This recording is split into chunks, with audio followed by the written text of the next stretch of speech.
तो स्वागत है दोस्तों आप लोगों का भूगोल ज्ञान में। आज हम चर्चा करेंगे इस विषय पर कि भूगर्भ विज्ञान के अंतर्गत जो अध्ययन किया जाता है, कहने का अर्थ ये हुआ कि पृथ्वी के अंदर जो भी चीज़ें हैं उसको किस तरह से जाना जाए, उसके बारे में, मतलब पृथ्वी के अंदर के भागों के बारे में पता करते हैं कि पृथ्वी के अंदर क्या है। तो एक वैज्ञानिक थे, उनका नाम था एडवर्ड स्वेस। तो देखिए,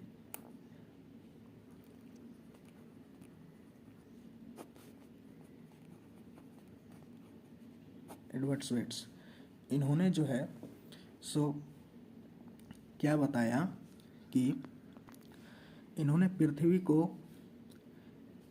एक तरबूजा को जिस प्रकार से हम लोग काट करके अलग करते हैं, तो जैसे कि इस तरह से, जैसे देखिए मैं बताता हूँ, ये इस तरह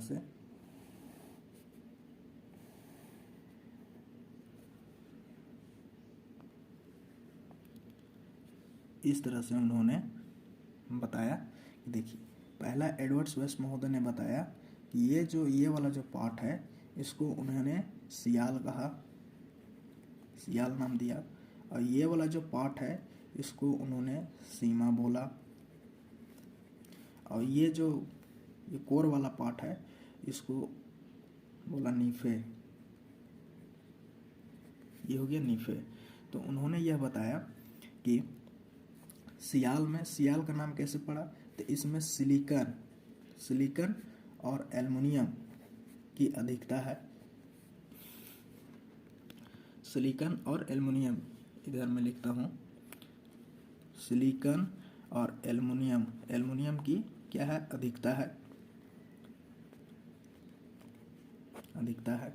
और सीमा में जो है, तो सीमा में क्या है कि सीमा में सिलिका और मैग्नीशियम की इसमें अधिकता है।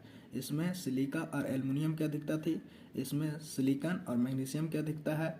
और जो नीफे वाला पार्ट है इसमें निकेल और लोहा का इसमें अधिकता है।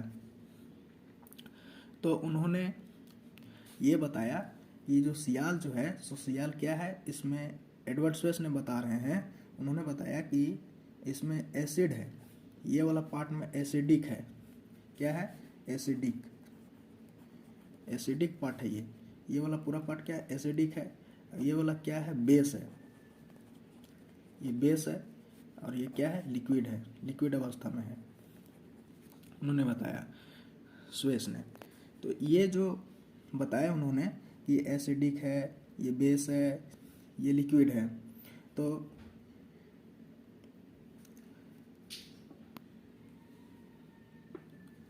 फिर से जब आधुनिक वैज्ञानिक आए तो उन्होंने इस चीज़ को, हालांकि इनका पूरी तरह से कहना गलत नहीं था, लेकिन जब आधुनिक वैज्ञानिक आए तो उन्होंने फिर से इसे लिया और इस सिद्धांत को प्रतिपादन करने का कोशिश किया। आधुनिक वैज्ञानिकों ने क्या किया कि इसको भी ठीक उसी तरह से बांटा, उसी तरह से इसको नाम दे दिया क्रस्ट।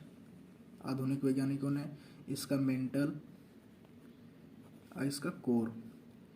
लेकिन उन्होंने बताया कि इसका जो इस वाले पार्ट का जो परसेंटेज है वो केवल 1% है, और जो मेंटल का जो परसेंटेज है वो 83% है, और जो कोर का है वो सिर्फ 16% है।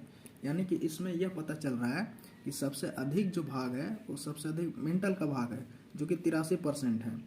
और उन्होंने जो आधुनिक वैज्ञानिकों ने बताया कि ये वाला क्रस्ट वाला जो पार्ट है वो ये 2 भागों में बटा हुआ है। 2 भागों में उन्होंने बांटा। क्यों बांटा, क्योंकि इसमें स्वेस महोदय ने क्या बताया था कि ये वाला पूरा पार्ट एसिडिक है, लेकिन आधुनिक वैज्ञानिकों ने ऐसा नहीं कहा। उन्होंने कहा कि ये पूरी तरह से एसिडिक नहीं है, ऊपर वाला पार्ट सिर्फ एसिडिक है और नीचे वाला बेस है। नीचे वाला क्या है, बेस है। ये मेंटल क्या है, तो मेंटल सेमी लिक्विड है, ये सेमी लिक्विड है। कहने का अर्थ ये हुआ कि अर्ध तरल है, ये पूरी तरह से लिक्विड नहीं है। अब बात करते हैं ये जो क्रस्ट वाला पार्ट है, तो आधुनिक वैज्ञानिकों ने इस क्रस्ट वाले पार्ट को 2 भागों में बांटा। फिर इस मेंटल वाले पार्ट को उन्होंने 2 भागों में बांटा, फिर ये कोर वाले पार्ट को उन्होंने 2 भागों में बांटा। तो ये तीनों का नामकरण है, तीनों का नाम दिया गया है। तो वो जो नाम है उसका नाम याद रखने का एक ट्रिक है। ट्रिक क्या है तो मैं आपको बताता हूँ। ट्रिक है करले। करले का सेंस ये हुआ कि क से हो गया कोलोराडो, कोलोराडो, कोलोराडो हो गया। और जो र है, र से हो गया रेपेटी, रेपेटी। और ले से हो गया लेद। इन द कहने का सेंस ये है, ले मतलब लेहमैन हो गया, ये हो गया। मतलब कि इस वाले लाइन को हम कह सकते हैं कि ये क्या है, कोलोराडो लाइन है, कोलोराडो।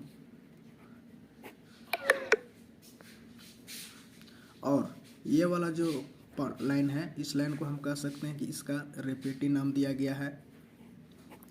और ये कोर वाले को जो 2 भागों में बांटा गया है, इसको हम कहते हैं लेहमैन,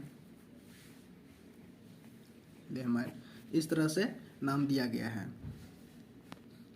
और यहाँ पर यह देखा जाता है कि जो मेंटल वाला पार्ट है, इस मेंटल वाले पार्ट से ही भूकंप जो होते हैं, भूकंप हो गया, सुनामी बोलते हैं, सॉरी सुनामी नहीं, भूकंप, ज्वालामुखी, ये सब जो है सो मेंटल से ही निकलते हैं। और कोर में जो है सो कोर में धात्विक खनिजों का अधिकता पाया जाता है। इसमें धात्विक खनिज इस कोर से ही मिलते हैं। और एक पॉइंट और आता है कि ये जो क्रस्ट और मेंटल जो है, क्रस्ट को मेंटल से जो लाइन अलग करती है, उस लाइन को जो नाम दिया गया है उसको कहते हैं मोहो। और ये जो मेंटल और कोर को, मेंटल से कोर को जो अलग करता है, यानी कि इस वाले लाइन को कहते हैं हम गुटेनबर्ग। ये गुटेनबर्ग हो गया।